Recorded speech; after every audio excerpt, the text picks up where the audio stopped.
નમસ્કાર મિત્રો, સ્વાગત છે તમારું અમારી યુટ્યુબ ચેનલ છોડ સાહિત્ય અને શિક્ષણમાં। હું છું પ્રાધ્યાપક આર.કે. વાળા અને આપના માટે લાવ્યો છું ઝવેરચંદ મેઘાણીના વાર્તા સંગ્રહ દાદાજીની વાતોમાંથી એક ઐતિહાસિક વાર્તાનું નામ છે વિરોજી।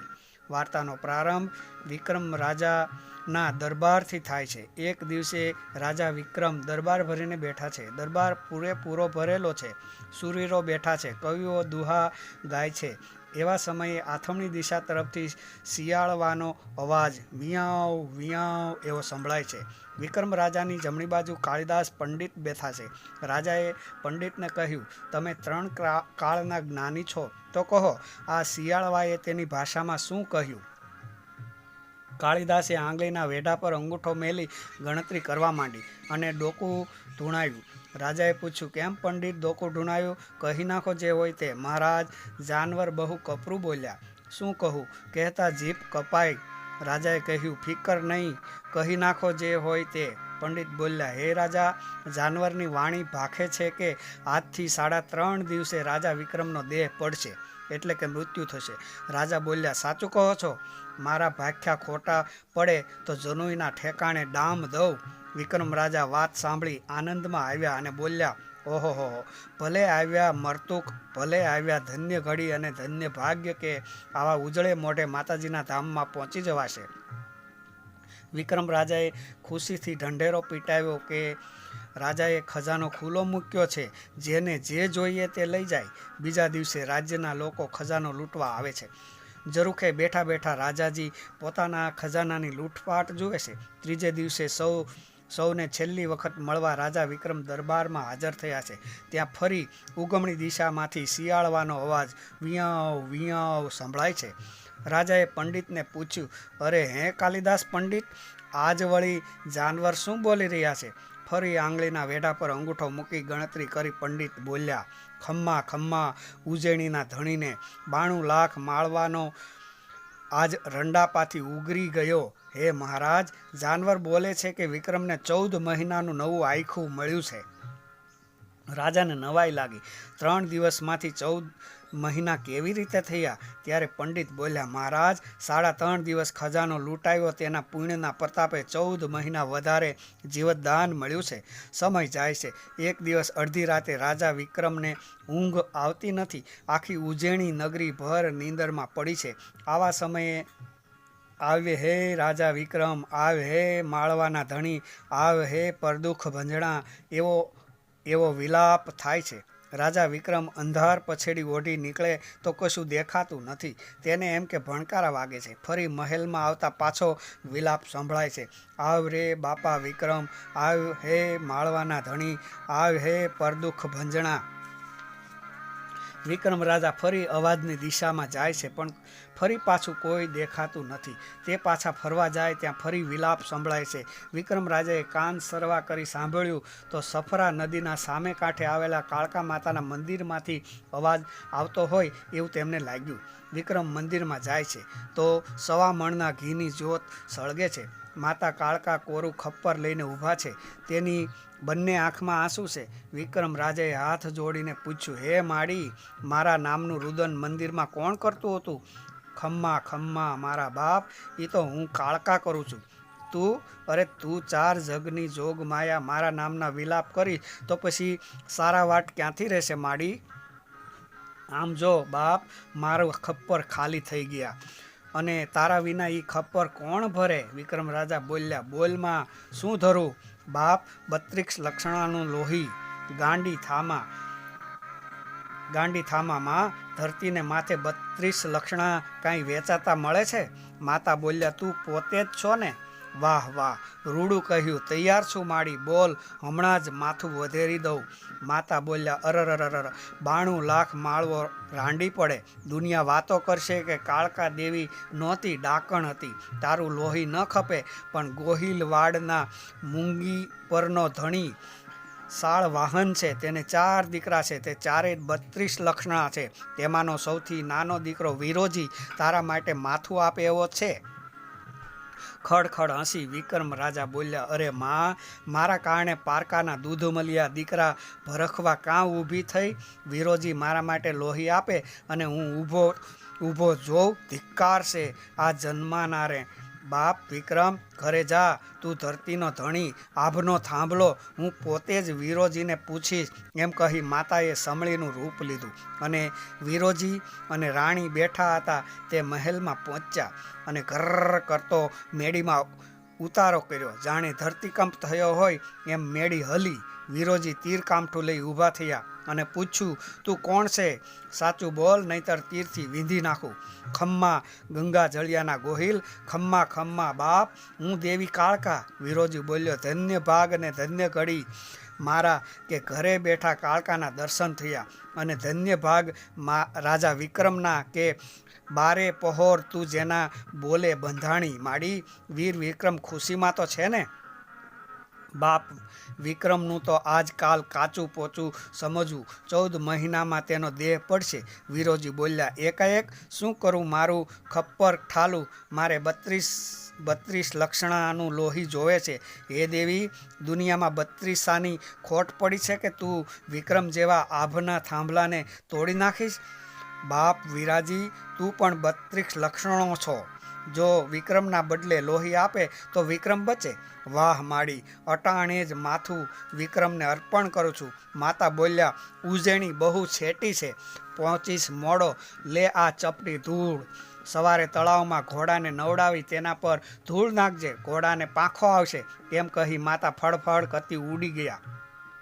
સવારે વીરોજીએ તળાવમાં ઘોડા નવડાવી ધૂળ નાખતા ઘોડાને હેમની પાંખો આવી છે અને ઘોડાઓ આકાશ માર્ગે ઉડે છે. નીચેથી અનેક નગરીઓ પસાર થાય છે. બપોર થતાં નીચે કાળઝાળ કિલ્લો દેખાયો. વીરોજી ઘોડા સાથે નીચે ઉતર્યા અને ત્યાં નગરીની સહેલીઓ પાણી ભરવા આવી હતી. તેમને પૂછ્યું કે ઉજેણી નગરી આ છે કે? સહેલીઓ હા હા હા એમ સામસામી તાળીઓ દઈ હસવા લાગી. ઝંખવાણો પડી વીરોજી કહેવા માંડ્યો, બાયું બેનડિયું, અમે પરદેશી છીએ, અમારી હાંસી કાં કરો? અમને જેવું હોય એવું કહી નાખો. પનિહારીઓએ વહાલભરી વાણીમાં જવાબ આપ્યો, વીરા બાપ, ઉજેણી નગરી તો 250 ગાંવ પાછળ રહી ગઈ. આ તો 9મો કોટ છે, અવળચંડ રાઠોડનો, સામે જ તેનો દરબાર છે. વીરોજી વિચારે, પાદરથી હાલ્યો જઈશ તો રાઠોડોને ખબર પડશે તો મેણું દેશે કે ગોહિલવાડનો ધણી અંજલિ કસુંબાની ચોરીએ મોં સંઘરી પાદરમાંથી હાલ્યો ગયો. તે દરબારમાં ગયા અને કસુંબા કર્યા. રાઠોડોએ કહ્યું, ઘરેથી ક્યારે નીકળ્યા? આજે વહેલી સવારે. રાઠોડો સામ સામે મરકવા લાગ્યા. વીરોજીએ ઘોડાની પાંખોની વાત કરી અને ઘોડા પર બેસી ઉજણી જવા નીકળી પડ્યા. સીમાડે જાય ત્યાં એક દંડીયો રાજમહેલ, એમાં કોઈ જગદંબાના જાપ જપે છે. વીરોજીએ ઘોડો થંભાવી ચોકીદારને પૂછ્યું, રણ વગડામાં આવો મહેલ શેનો અને મહેલ ફરતે સીણાની ખાઈ શા માટે? ઠાકોર, આ અવળચંડ રાઠોડની કુંવરી એકલ દંડિયા મહેલમાં જગદંબાની માળા જપે છે. તેણે વ્રત લીધા છે કે આ સીણાની ખાઈ વળોતે એને જ વરું, બીજા બધા મારા ભાઈ બાપ. ઘણા રજપૂતો આવ્યા પણ ખાણમાં ગાયબ થઈ ગયા. વીરોજી બોલ્યા, ભાઈ, અમારે કુંવરીને પરણવાના અભરકા નથી, અમારે ઘરે ઠકરાણા છે. આ તો ન જાય તો રજપૂતાણીની કૂખ લાગશે, એટલે અમે હોડમાં ઉતરીએ છીએ. વીરોજી સીણાની ખાણમાં જવા જેમ જેમ ડગલા ભરે છે ત્યાં માતા પોતાની હથેળી ધરે છે. વીરોજીએ કટ કટ કરતા સીણાની ખાઈ વળોટી ગયા અને પોતાનો ઘોડો મારી મૂક્યો. રાજકુંવરીને જાણ થઈ કે એક રજપૂતે તેના વ્રત પૂરા કર્યા છે. આ રજપૂતાણી પણ વીરોજીની પાછળ દોડે છે અને બોલે છે, ઊભો રે રજપૂતડા, ઊભો રેજે ચોર. એવી ધા નાખતી રાજકુંવરી વનવગડા વીંધી રહી છે. વીરોજીના કાનમાં રજપૂતાણીનો અવાજ સંભળાય છે. ઊભો રહે છે. રજપૂતાણી લગ્નની વાત કરે છે. વીરોજી કહે છે, હું 5 દિવસનો મહેમાન છું, તમે બીજા કોઈ રજપૂતને શોધી લગ્ન કરો. પણ રજપૂતાણી કટાર કાઢી લગ્ન નહીં કરે તો મરવા તૈયાર થાય છે. રજપૂતાણી સટાક કરતી વીરોજીના ઘોડામાં વીરોજીની પાછળ બેસી જાય છે. ઘોડો પવન વેગે ચાલે છે. 2 દિવસ ઉજેણી નગરીમાં પહોંચે છે. વડલાની છાયામાં મોટો ડાયરો ભરાયો છે. વીરાજીએ માન્યું વીર વિક્રમનો ડાયરો ભરાયો છે. તેણે રજપૂતાણીને નીચે ઉતરવા કહ્યું અને પોતે પાછા આવે છે એવું કહી જાય છે અને ડાયરામાં જાય છે. એક આદમી આવી વીરોજીને કહે છે, ઓહો વિરાજીભાઈ આવ્યા બાપ, એવું કહી ડાયરામાં લઈ ગયા. સાથે કોણ છે? તો કહે ઠકરાણા સાથે છે. વિરોજી માંડ માંડ વિક્રમ રાજાના દરબારમાં પહોંચ્યો. અહીં કુંવરીને લાવીને મહેલમાં કેદ કરે છે. કુંવરી બારીમાંથી જોવે પણ કોઈ દેખાય નહીં. રાત પડતા દરવાજો ખોલી એક કાળો મેષ આદમી અંદર આવ્યો અને કુંવરીને પરણવા કહે છે. કુંવરી તલવારથી તેનું માથું કાપે છે. સવારે સૌ કહે છે ડાકણે તેને ભરખી લીધો. આ ઘટના વિક્રમ રાજા પાસે પહોંચે છે. વિક્રમ આ ડાકણને પકડવા કહે છે. કોઈ તૈયાર ન થતા વિરોજી તૈયાર થાય છે. કુંવરીના મહેલ બાજુ જાતા કુંવરી વિરોજીને જોઈ જાય છે. વિરોજી ડાકણ આગળ થા કહી નહીં તો કટકા કરી એવું કહે છે. આગળ કુંવરી અને પાછળ ખુલ્લી તરવારે વિરોજી દરબારમાં પહોંચે છે. વિરોજી વિક્રમ રાજાને બધી જ વાત કરે છે. વિક્રમ રાજા બંનેને પોતાના પુત્ર પુત્રી ગણી લગ્ન કરાવે છે અને એક મહેલ આપે છે. એક રાતે વિક્રમ રાજા તેની રાણી સાથે બેઠા છે. રાણીએ રાજાને મેણું માર્યું કે માથું દેનારા બધા જ આવા હોય. અટાણે તમારું માથું લેવા માતાનો સાદ પડે તો વિરોજી આડો ફરવા આવવાનો હતો કે નવી સ્ત્રીની સોડમાં સંતાઈ જાય? રાજા બોલ્યો, બોલમાં રાણી, વિરોજીને માટે એવા વેણ ન છાજે. બારીએ જઈને સાદ તો પાડો.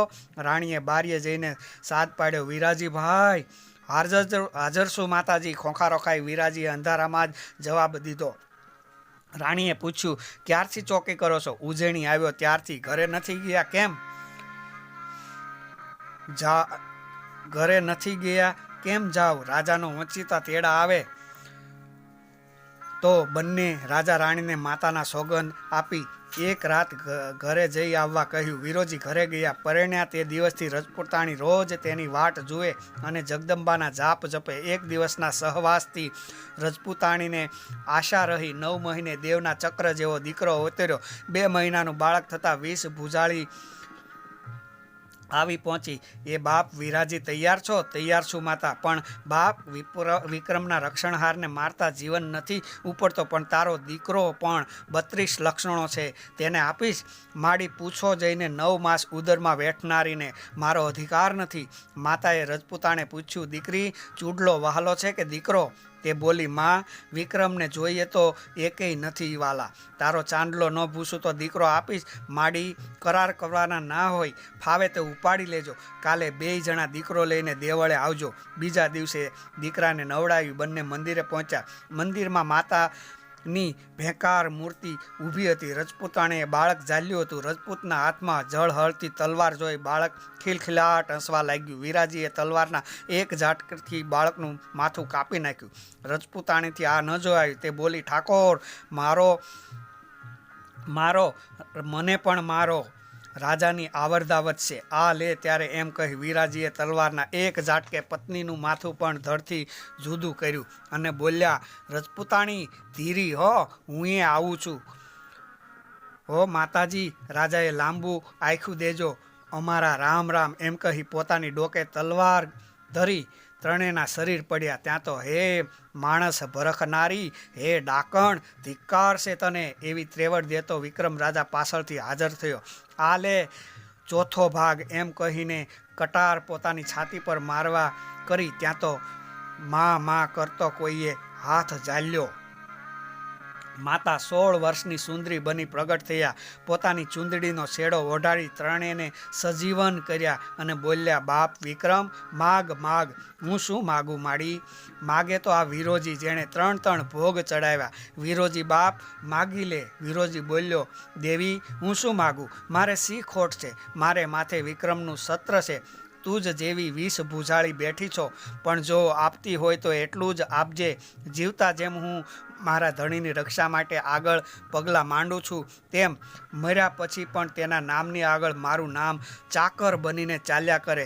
ત્યારથી આજ દિન સુધી દુનિયા જ્યારે વિક્રમનું નામ લે છે ત્યારે વીર વિક્રમ કહે છે. વીર એટલે વિરોજી. તો અહીં વાર્તા પૂર્ણ થાય છે. વાર્તા ગમી હોય તો વાર્તાને લાઇક, શેર અને કોમેન્ટ કરજો અને અમારી ચેનલ સાથે જોડાવા ચેનલને સબસ્ક્રાઈબ કરજો. આપણે ફરી મળીશું એક નવી જ વાર્તા સાથે. ત્યાં સુધી આપની કાળજી રાખજો. ધન્યવાદ.